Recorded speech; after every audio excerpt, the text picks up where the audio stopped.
सम्पूर्णमा नमस्कार। म उद्धव देवभट्ट।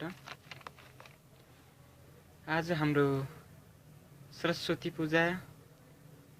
माता सरस्वती जसले अन्धकारलाई मेटाउँदै अज्ञानतालाई चिर्दै र अहमतालाई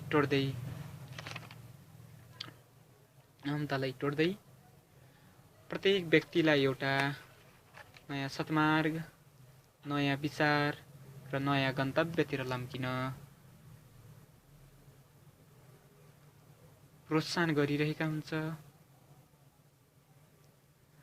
प्रत्येक व्यक्तिका नकारात्मक भावनाहरूलाई चिर्दै, प्रत्येक व्यक्तिका गलत सोचलाई हटाउँदै, प्रत्येक व्यक्तिले गलत सोच त्याग्नै पर्ने बाध्यता सिर्जना गराउँदै नेपालका विभिन्न धर्म संस्कृति, नेपालका विभिन्न पर्वहरूले समाजमा एउटा नयाँ आयाम थप्न अहम भूमिका खेलिरहेको छ। माता सरस्वती जसले मानव जीवनको कल्याणका निम्ति अहम भूमिका खेल्ने कार्य पूरा गरेकी छिन्। जबसम्म ज्ञानको भण्डार विस्फोट हुँदैन तबसम्म कुनै पनि सम्भावनाको खेती गर्न सकिँदैन। जबसम्म व्यक्तिमा अन्धकार छाइरहन्छ, जबसम्म व्यक्तिमा अज्ञानता छाइरहन्छ र जबसम्म व्यक्ति अज्ञानी भएर बस्छ तबसम्म उसको मनमा कुनै पनि सकारात्मक क्रियाकलाप गर्नुपर्छ भन्ने र एउटा नयाँ उचाइमा पुग्नुपर्छ भन्ने भावनाको विकास हुँदैन। माता सरस्वती, विद्याकी देवी माता सरस्वतीले यी सम्पूर्ण कुराहरू, यी सम्पूर्ण ज्ञानको भण्डार माता सरस्वतीसँग नै रहेकोले हामी माता सरस्वतीको पूजा आराधना गर्ने गर्दछौँ र उहाँबाट हामी ज्ञान, बुद्धि र विवेकको अपेक्षा राख्दछौँ। अर्को कुरा, हाम्रा धर्म संस्कृति, हाम्रा मौलिक परम्परा र हाम्रो इतिहासले मनाउँदै आएका विभिन्न धर्म संस्कृतिहरूले विभिन्न किसिमका अरू पनि भूमिका खेलिरहेका हुन्छन्। हामीले यी पर्व मनाइसकेपछि यी पर्वहरूले कस्तो सकारात्मक प्रभाव पारिरहेको छ, यी पर्वहरू मनाउनुको उद्देश्य के हो र यो पर्वहरू कसरी मनाउनुपर्छ भनेर समेत हामीले ध्यान दिनुपर्ने हुन्छ। विभिन्न कारणवश, विभिन्न समस्याका बावजुद र विभिन्न विवादका कारण जब मानव मनहरू अलग हुन थाल्छन्, जब मानव मस्तिष्कहरू अलग हुन थाल्छन्, तब नेपालको परिप्रेक्ष्यमा हाम्रा मौलिक संस्कृति तथा हाम्रा संस्कारहरूले प्रत्येक छुट्टिएका मनहरूलाई एक गराउनको लागि विभिन्न प्रकारका अहम भूमिका खेलिरहेका हुन्छन्। जब मानव जीवन अलग हुन्छन् त्यति बेला मानवमा रिस ढाको भावना उत्पन्न भइसकेको हुन्छ। तर यस्ता हाम्रा धार्मिक पर्वहरूले ती छुटेका मनहरूलाई, ती टुटेका मनहरूलाई एकीकृत गरी समाजमा एउटा नयाँ संस्कृति, समाजमा एउटा नयाँ आयाम थप्दछ। कुनै पनि संस्कृतिको, कुनै पनि पर्वको वैज्ञानिक अथवा सामाजिक अर्थ अवश्य हुन्छ। त्यस कारणले हामीले यी धर्म संस्कृति, यी रीतिरिवाज र यी संस्कृतिको पालना गर्दा यिनीहरूको रहस्य बुझ्न अति आवश्यक छ। माता सरस्वतीको पूजा गरी मनाइने यो दिन, विशेष दिन, जुन दिन हामीले अक्षरको शुभारम्भ गरेका थियौँ, जुन दिन हाम्रो अन्धकारमय मस्तिष्कलाई एउटा उज्यालो संसारमा प्रवेश गराउन हामी लागिरहेका छौँ, यो एउटा महत्त्वपूर्ण दिन। हाम्रो बौद्धिक सनातन धर्म, हिन्दू धर्मका अनुसार, हाम्रो नेपाली संस्कृति अनुसार एक वर्षको अवधिमा 3 वटा देवीको पूजा गरिन्छ, 3 वटा शक्तिको पूजा गरिन्छ। माता दुर्गा, माता लक्ष्मी र माता सरस्वती। शक्ति की देवी दुर्गा, धनधान्य की देवी माता लक्ष्मी र विद्या की देवी माता सरस्वतीको पूजा आराधना गरी व्यक्तिले एउटा गन्तव्यसम्म पुग्ने, आफ्नो लक्ष्यलाई साकार पार्न, आफ्नो ज्ञानलाई निखार्न हाम्रो परम्परा, हाम्रो संस्कृतिलाई समेत साथमै लगेर अघि बढ्नुपर्ने हुन्छ। मानव जीवनमा अघि बढ्नका लागि 3वटा शक्ति आवश्यक पर्छन्: धन, विद्या र शक्ति। धन, विद्या र शक्ति छ भने मानिस पूर्ण रूपमा सफल हुन सक्दछ। यी 3 कुरा प्राप्त गर्नको लागि हामीले 3वटा जुन शक्तिको कुरा गर्यौं त्यो मध्ये सबैभन्दा प्रमुख अर्थात् अन्धकारमय संसारबाट एउटा उज्यालो संसारमा प्रवेश गराउन सक्ने र हामीलाई कुनै वस्तुसँग परिचित गराउने विद्याकी देवी, विद्याकी खानी माता सरस्वतीको पूजा आराधना गर्ने दिन, जसमा माता सरस्वतीको हातमा रहेको वीणा, यसको अर्थ के हुन्छ भने वीणा भनेको एउटा धुन हो। मानवले आफ्नो जीवनलाई सुमधुर धुन जस्तै एउटा असल बाटोमा हिँडाउने, एउटा सद्मार्गमा हिँडाउने र एउटा वैचारिक र सैद्धान्तिक कुराहरूमा अघि बढाउने माध्यम हो। र अर्को भनेको धुनले, ती धुनहरूले, ती वीणाबाट उत्पन्न धुनहरूले मानव मनहरूलाई आफूतिर आकर्षित गरे जस्तै हाम्रा बौद्धिक क्षमता, हाम्रो बोलीले समेत अरूलाई प्रभावित पार्न सक्नुपर्दछ। आफ्नो जिब्रोमा माता सरस्वतीको वास गराउन सक्नुपर्दछ। त्यस कारणले त्यो सरस्वती पूजा गर्दा हामीले सत्य मन, पवित्र मन र चोखो मनका साथ र देखावटी रूपमा नभएर आफ्नो भित्री हृदयदेखि, भित्री मनमुटुदेखि यस्ता प्रकारका पर्वहरूलाई मनाउँदै गयो भने हामी सफल हुन सक्छौँ। अर्को कुरा वसन्त पञ्चमी अर्थात् श्री पञ्चमी, हाम्रो एउटा नयाँ दिन, हाम्रो लागि ऊर्जा थपिदिने दिन।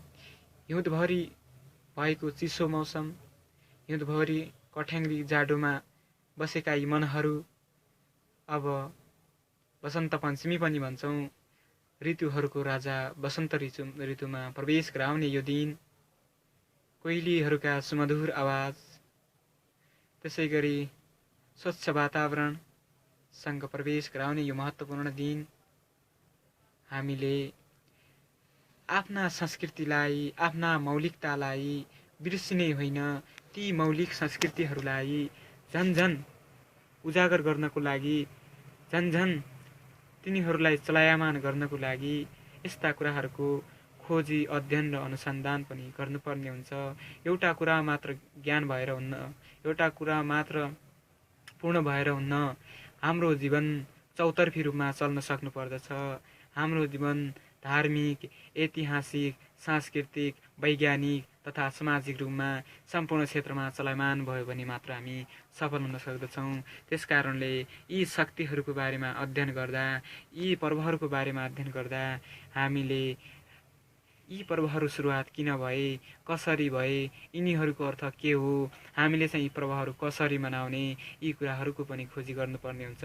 हामी देखावटी रूपमै मात्र गरिरहेका हुन्छौँ, तर यसको अर्थ यो होइन कि हामीले त्यो जे देख्यौँ त्यही गर्नु छ भन्ने। हामीले त्यो भित्री रहस्य बुझ्नु पर्दछ, जसले समाजमा एउटा नयाँ ऊर्जा थप्दछ।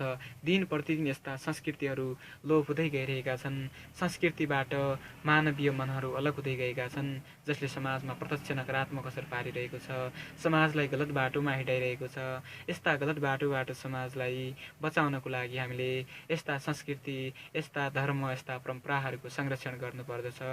र हामीले आजको दिनमा सरस्वती पूजाको आराधना गर्दा हामीले के कुरामा ध्यान दिने, मैले पनि त्यति ज्ञान त लिएको छैन। तैपनि म कहिलेकाहीँ समय मिल्यो भने धर्मशास्त्रका कुराहरूमा समेत ध्यान दिने र अध्ययन गर्ने भएकोले अलिकति मात्र भए पनि म केही कुरा राख्न चाहन्छु। माता सरस्वतीको बारेमा हामीले थप कुरा गर्दा ब्रह्मा विभर्त पुराणमा प्रष्ट रूपमा उल्लेख गरिएको छ कि विद्या, कला, शब्द विज्ञान अनि विचारकी देवी सरस्वतीलाई आजको दिनमा सबैले सम्झना गर्दै पूजा अर्चना गर्दछन्।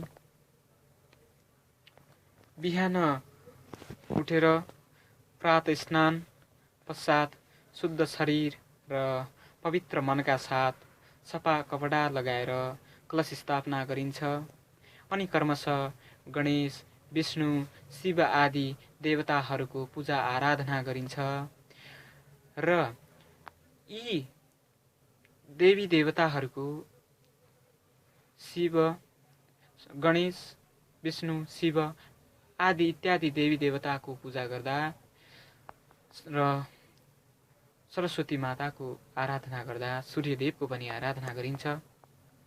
सरस्वती पूजा भनौँ या श्री पञ्चमी भनौँ या वसन्त पञ्चमी भनौँ, एउटा महत्त्वपूर्ण दिन सम्पूर्ण देवी देवताहरूको आराधना सँगसँगै महत्त्वपूर्ण आराधना माता सरस्वतीको गरिने यो दिन बौद्धिक सनातन धर्म हिन्दू धर्मका अनुसार यी संस्कृतिहरूले नेपाली मनहरूलाई एक गर्ने, नेपालीपनहरूलाई एक गर्ने र विभिन्न विधा र सङ्गीतका प्रतिरूप सरस्वती माताको आराधना गरी मनाइने विशेष यो दिन, यसले नेपालीपनका अभिन्न अभिन्न अङ्गहरूलाई एक बनाएर राख्ने गर्दछ।